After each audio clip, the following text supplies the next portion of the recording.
Taiwan दुनिया का सबसे छोटा आइलैंड है जो एक दिन में आपकी जिंदगी, अमेरिका का पावर और चाइना के सपने सब कुछ बदल सकता है। अब सोचो ऐसा क्यों होगा।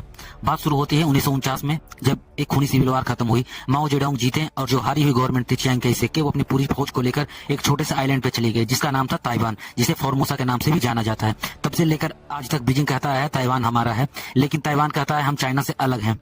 75 साल बाद भी यह लड़ाई खत्म नहीं हुई है, बल्कि अब और खतरनाक मोड़ पे पहुंच गई है। यह सिर्फ दो देशों की लड़ाई नहीं है, यह सीधा आपकी जिंदगी से जुड़ी हुई है, क्योंकि ताइवान में दुनिया के सबसे अधिक एडवांस सेमीकंडक्टर चिप बनते हैं जो आपके फोन को चलाते हैं या इस सिस्टम को पावर देते हैं जो मॉडर्न वेपन को गाइड करते हैं। पूरी दुनिया इन चिप के बिना एक कदम नहीं चल सकती, इसलिए ताइवान को सिलिकॉन शील्ड कहते हैं। अगर यहाँ कॉन्फ्लिक्ट हुआ तो सिर्फ एक देश प्रभावित नहीं होगा, पूरी की पूरी सप्लाई चेन टूट जाएगी एक झटके में। और यही वजह है कि आज दुनिया की सबसे बड़ी पावरफुल कंट्री इस छोटे से आइलैंड के लिए आपस में टकरा रही है। अमेरिका लगातार ताइवान को वेपन दे रहा है, चाइना अपने मिलिट्री का बजट बढ़ा रहा है।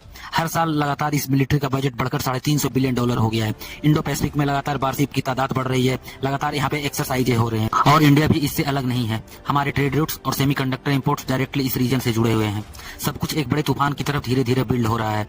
अमेरिकन डिफेंस एक्सपर्ट्स कह रहे हैं कि 2027 तक चाइना के पास ताइवान पर फुल मिलिट्री एक्शन की कैपेबिलिटी होगी, और तब जो होगा वो सिर्फ एशिया की लड़ाई नहीं होगी। ताइवान एक आइलैंड नहीं है, एक ट्रिगर है जो कि 21वीं सदी का सबसे बड़ा ग्लोबल कॉन्फ्लिक्ट शुरू कर सकता है। और उस कॉन्फ्लिक्ट में कोई भी देश सेफ नहीं होगा, चाहे इंडिया हो, चाहे पाकिस्तान हो, चाहे चाइना हो, कोई भी इस देश के कॉन्फ्लिक्ट में सेफ नहीं होगा।